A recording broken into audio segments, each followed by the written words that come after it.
디도서 2장 1절에서 10절까지 봅니다.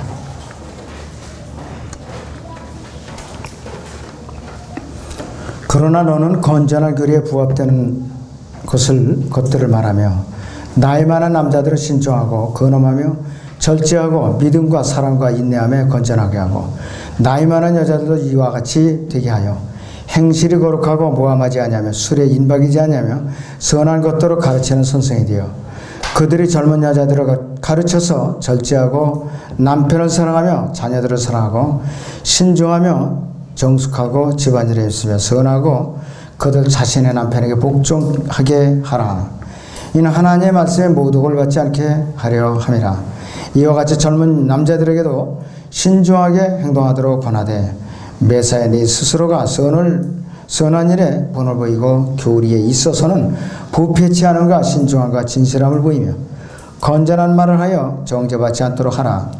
이는 대적하는 자라 부끄러움을 당하여 너희를 악하다고 말하지 못하게 하려 함이라. 종들에게는 권하되 자기 주인에게 복종하고 매사에 그들을 기쁘게 하며 거슬러 말하지 말고 착복하지 말며 온전히 선한 충성을 보이게 하라. 이는 그들이 매사에 우리 구주 하나님의 교리를 돋보이게 하려 함이니라 그랬습니다. 오후의 주제는 믿음 안에서 합당한 처신들입니다. 믿음 안에서 합당한 처신들입니다. 믿음 안에서 합당한 처신들이에요. 여기에 기록된 그대로입니다. 이 오후에는 특별한 설명이 필요 없어요. 오늘 오후 시간에는 아주 굉장히 단순하고도 그저 성경을 많이 읽고 소개해주는 그런 설교를 제가 하려고 해요. 믿음 안에서 합당한 처신들은 구원받은 모든 성도들이 건전한 길에 부합되는 것들을 올바로 배워서 이 땅에서 몸의 구속을 받는 순간까지 복된 영광의 소망을 바라보면서 살도록 교회 안에서 생활하는데 본을 보이도록 돕고자 하는 일종의 생활지침서예요. 1절에서 10절까지가. 교회 안에는 주로 어린아이들, 청년들, 장년들, 노년들도 구성을 이루고 있어요.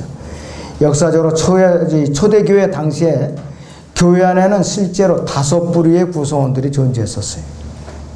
나이 많은 남자들이 있었어요. 나이 많은 여자들이 있었고 젊은 여자들이 있었고 젊은 남자들이 있었고 또 종들이 있었어요. 그 초대교회 당시에 실제로 종들이 있었어요. 성경적으로 믿음 안에서 어떻게 처신해야 하는 거예요? 우리는 성경을 살펴보고 소중한 교훈을 얻어야 됩니다. 첫째, 나이 많은 남자들은 어떻게 처신해야 되는가? 교회 안에서 나이 많은 남자들은 매사에 신중하고 근엄하며 절제하고 믿음과 사랑과 인내함에 건전하게 처신을 해야 되는 것이요. 교회 나온 지 오래됐다고 내가 밥그릇이 제일 큰데 어쩌고 저쩌고 그러면 안 돼요. 나이 많은 남자들은 좀 무게 있게 처신을 할 줄 알아야 된다 이것이. 똑같이 젊은 지체들하고 앉아갖고 욕설이나 퍼부른다든지 담임 목사 욕이나 한다든지 교회 분열할 때 부채질 한다든지 이러면 이거 나이 많은 남자들로서 자격이 없어요. 나이 많은 남자예요. 세상에 이런 속담이 있죠. 특별히 우리나라 속담이 윗물이 맑아 아랫물이 맑다 이거 있어요. 윗물이 꾸정물이 흐르는데 어떻게 아랫물이 맑기를 바라느냐. 교회 안에서 나이 많은 남자들이 처신이 올바라야 밑에 사람들이 보고 배우죠. 이것이 굉장히 중요한 말이에요. 그래서 이 믿음 안에서도 먼저 된 나이 든 사람들이 본을 보여야 교회 안에서 덕을 끼치게 되고 교회가 강성하게 되는 것이고 또 교회가 질서가 잡히게 돼 있어요. 나이 든 남자들이 질서가 없고 불평을 일삼고 또 분쟁과 시기와 투기를 일삼는다면 그 교회에서는 아무것도 배울 것이 없어요. 서로 정죄하고 젊은 남자들이 저 나이 든 사람도 틀렸다. 딴 교회로 가자. 뭐 배울 게 있느냐 이것이. 그래서 나이 많은 남자들의 책임이 크다 이겁니다. 그 다음에 나이 많은 여자들은 어떻게 처신해야 되느냐. 거기 본문 2장 3절을 보죠. 행실이 거룩하고 그래서 첫 번째 순서가 행실이 거룩하고 모함하지 아니하며 술에 인박이지 아니하며 선한 것들을 가르치는 선생이 되어 그랬어요. 그 당시 초대교회는 이 나이 든 여자들 중에 술에 인박인 사람들이 좀 껴 있었던 것 같아요. 이게 참 올바르지 않은 거죠. 행실이 거룩하고 모함하지 않으면 술에 인박이지 않냐고 선한 것들을 가르치는 선생이 되어야 된다 이것이. 그리고 4절부터 5절 사이에 보면은 젊은 여자들을 가르쳐서 절제하고 남편을 사랑하며 자녀들을 사랑하고 신중하며 정직하고 집안일에 힘쓰며 선하고 그들 자신의 남편에게 복종하게 하라 이것이. 집안에서 언성이 높고 그러면 남편이 설당이 없게 만드는 가정은 질서가 없는 가정이고 영적으로 무질서한 가정이고 또 남편이 굉장히 처신하기가 참 어려우니까 남편이 밖으로 뛰쳐나가게 돼 있어요. 가정 불화가 낳게 돼 있다 이것이. 또 자녀들이 이거 우리 엄마가 이러니까 아빠한테 이렇게 해도 되나 보다. 우리가 시집장가 가도 이렇게 하면 되는구나. 이렇게 오해할 수가 있다 이것이. 하나님의 말씀에 모독을 받지 않도록 힘써야 된다 이것이. 그래서 주 안에서 과부가 된 나이든 자매들은 특히 마귀의 올매에 쓰이지 않도록 각별히 처신해 주어야 돼요. 마귀의 올매에 쓰이지 않도록. 디모데전서 5장을 잠깐 보겠습니다. 5장 5절에서 7절을 보겠습니다. 디모데전서 5장 5절에서 7절을 봅니다.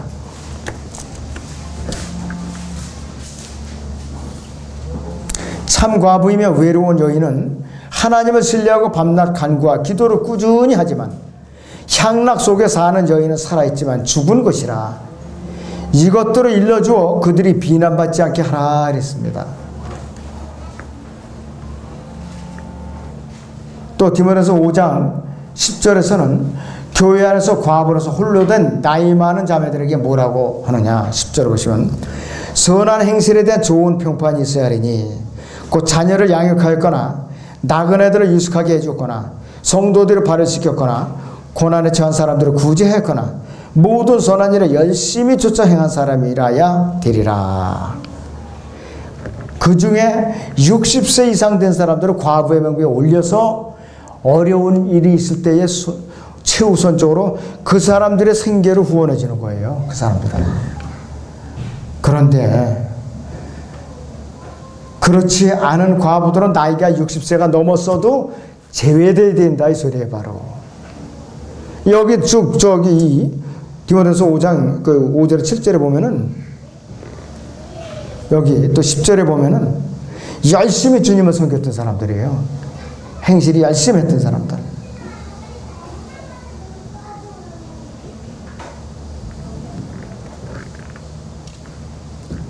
그리고 또 젊은 여자들을 어떻게 처신해야 되느냐. 교회 안에서 이 젊은 여자들은요, 성경적으로 먼저 된 나이 많은 여자들로도 조용히 가르침을 받을 줄 알아야 돼요. 정숙한 삶을 살도록 힘을 써야 된다 이것이. 디도서 2장 4절에서 5절을 보죠.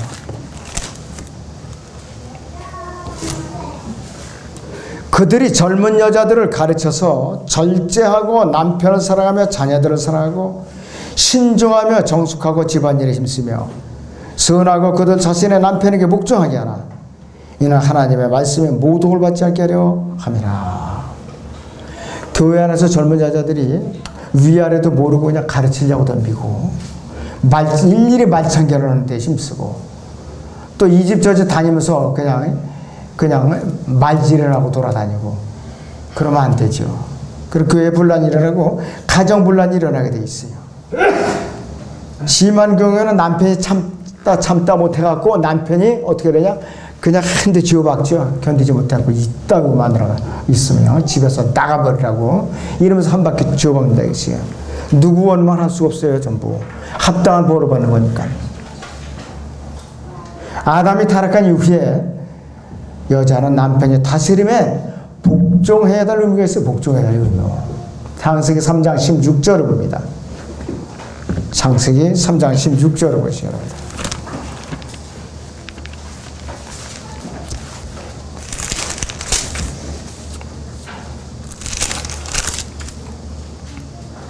여자에게 말씀하시기를 내가 너희 고난과 너희 임신을 크게 늘리리니 네가 고통 가운데서 자식들을 낳을 것이요 너희 바람은 네 남편에게 있을 것이니 남편이 너를 주관할 것이니라 하시더라 그랬어요. 남편이 너를 주관할 것이라 하시더라.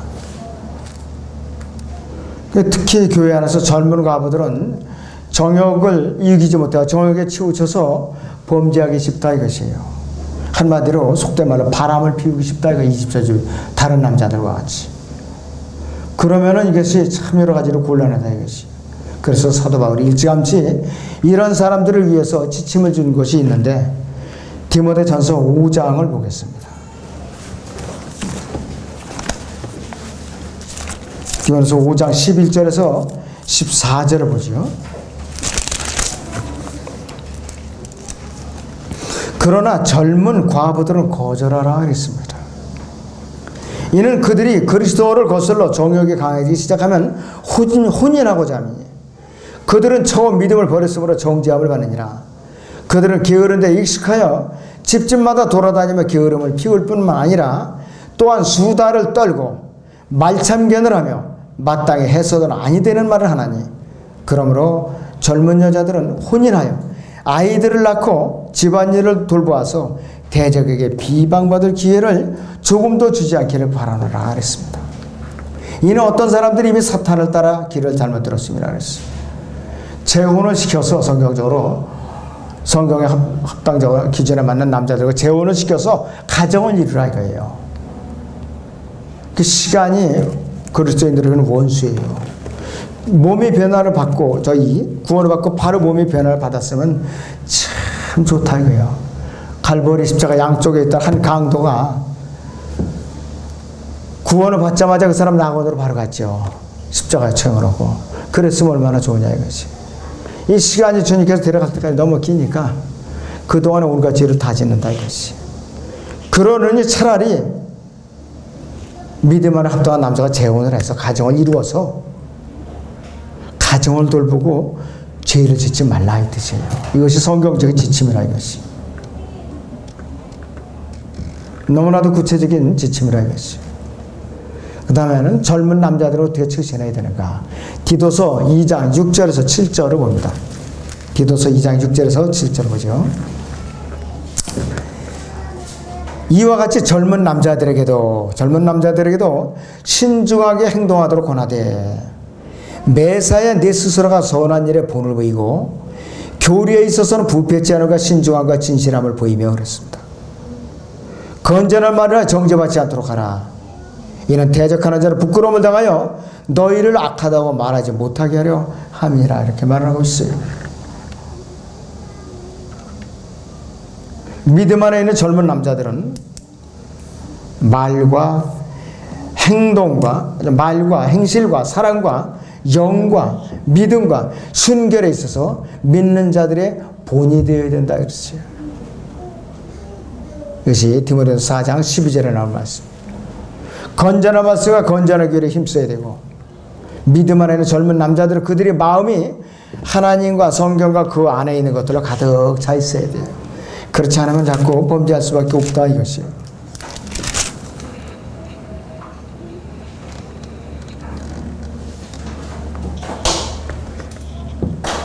디모데전서 4장 12절을 볼까요 우리? 디모데전서 4장 12절에 젊은 남자들이 어떻게 되는가. 아무도 너의 연소함을 업신여기지 못하게 하고 오직 너는 말과 행실과 사랑과 영과 믿음과 순결에서 믿는 자들의 본이 되라 그랬습니다. 디모데도 젊은이니까 믿는 자들이 위아래로 본이 되라 그랬어요. 나이 많은 사람에게나 나이가 젊은 사람들에게나. 하나님 말씀을 읽는 것과 권고하는 것과 교리에 전념함으로써 그들 자신과 그들의 말을 듣는 사람들의 구원에 이르도록 우리는 힘써야 될 의미와 책임이 있어요. 그 젊은 사람들이 입은 어떠냐, 젊은 남자들이 입은 진리를 증거하는 것이요. 때를 얻든지 못 얻든지 말하는 것으로 또 가득 차 있어야 된다 이것이. 사도 바울은 디모데에게 지쳐있는 디모데가 어떻게 위로를 하고 있는가. 디모데후서 4장 2절을 보세요 여러분들. 디모데후서 4장 2절을 보세요. 너는 말씀을 전파하라 그랬어요.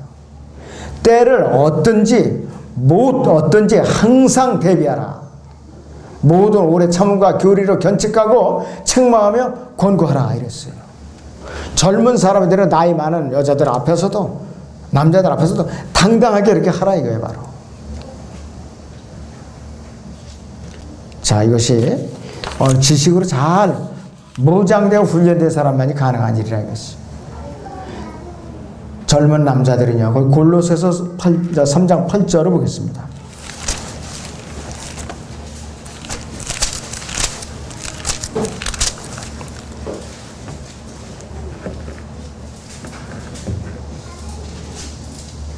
이제는 너희가 이 모든 것, 저 분노와 성냄과 악의와 하나님을 모독하는 것과 너희 입에서 나오는 추잡한 말을 벗어 버리라.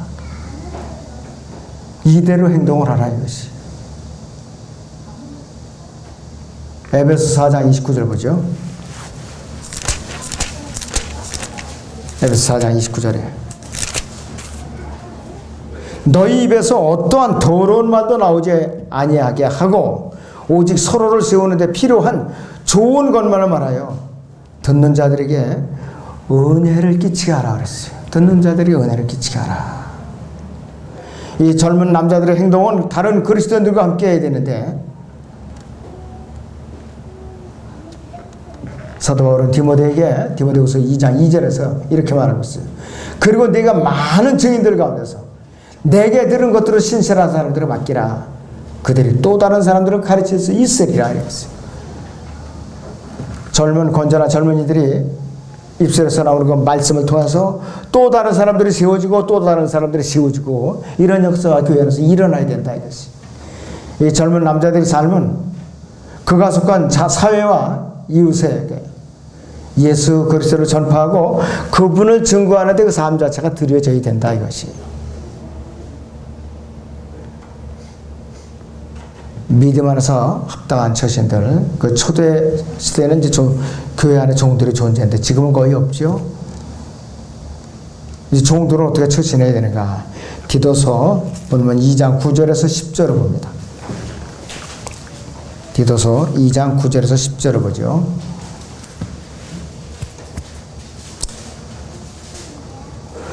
종들에게는 권하되 자기 주인에게 복종하고 매사에 그들을 기쁘게 하며 거슬러 말하지 말고 착복하지 말며 온전히 선한 충성을 보이게 하라. 이는 그들이 매사에 우리 구주 하나님의 교리를 돋보이게 하려 함이니라 이렇게 했습니다.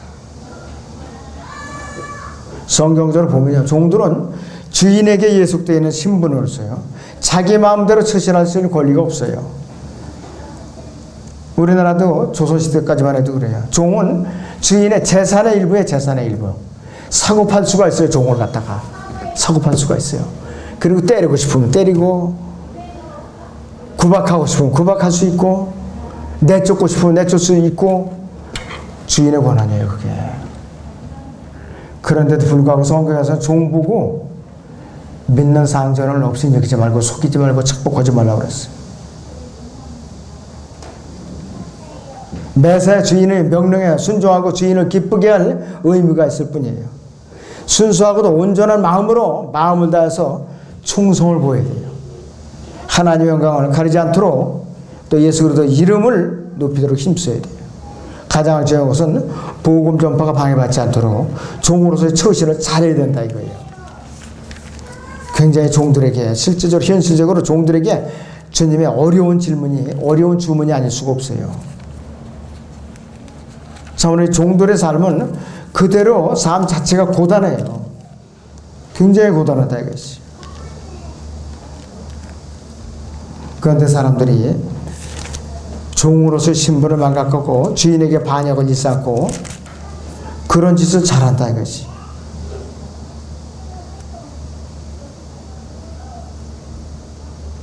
우리는 주님께서 정해준 신분대로 살아야 되는 것이에요. 우리가 주님의 말씀에 순종하지 않으면은 마귀에게 정복당해요. 마귀에게. 베드로후서 2장 19절을 보죠. 베드로후서 2장 19절을 봅니다.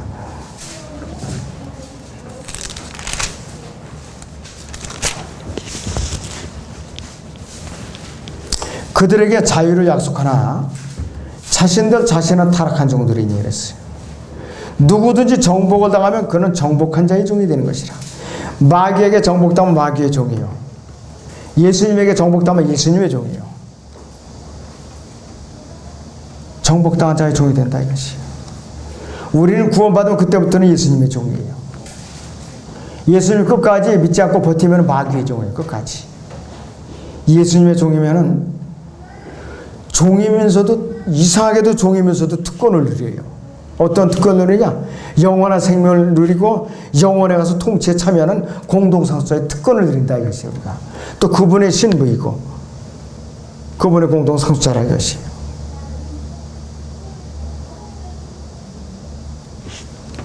디도서 2장 11절에서 14절까지 봅니다.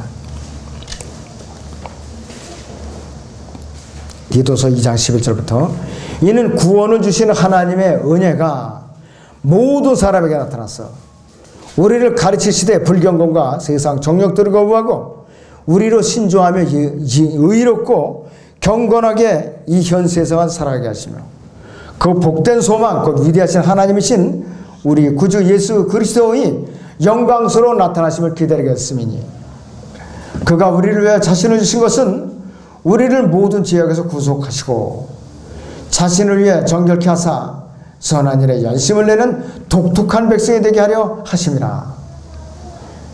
이런 것들을 말하고 권면하여 모든 권위를 가지고 책망 아무도 너를 없이 여기지 못하게 하라 하랬습니다. 하나님의 은혜를 우리는 죄를 용서받았고 구속을 받았고 이렇게 된 사람들이에요. 그리고 우리는 또 영원한 생명을 얻었고 하나님의 은혜로 의인이 되었고 강건해지고 있어요. 하나님의 은혜 안에서 우리 굳건히 서가고 있어요. 굳건하게. 그리고 우리는 영적으로 꾸준히 성장하고 있고 복음을 증거할 수가 있고 하나님의 능력을 위해서 하나님의 은혜의 말씀을 우리는 의지하지 않을 수가 없어요. 그리고 우리는 하나님의 은혜는 우리의 성화된 위치를 갖다 꾸준히 변화시키고 우리의 잘못된 생각들을 변화시키고 우리가 또 나누는 대화를 은혜롭게 또 덕스러운 대화를 다 계속 변화시킨다 이것이.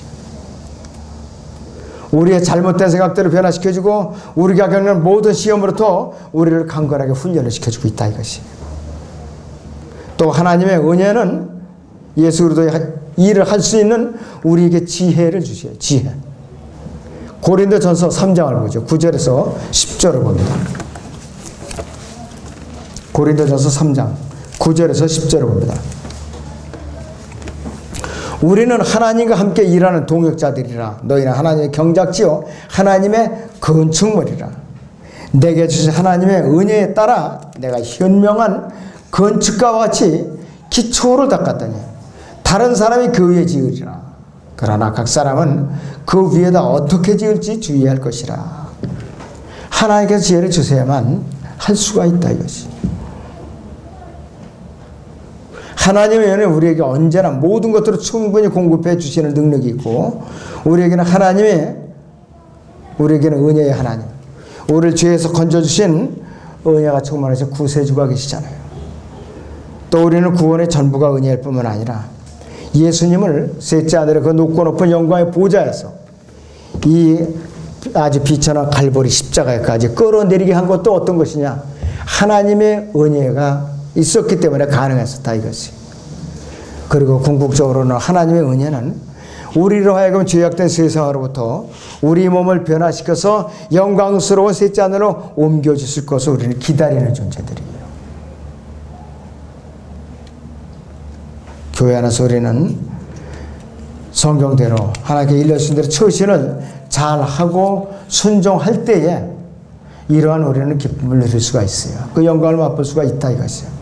아무쪼록 여러분들이 디도서도 많이 읽어야 돼요. 특히 2장 3장 여러분들은 많이 읽어보세요. 믿음 안에서 합당한 처신들을 각자가 각자 위치에서 잘 이루어서 협력하고 평형을 이루면서 균형을 이루어야만 그 교회가 성장할 수 있는 것입니다. 자, 기도합니다.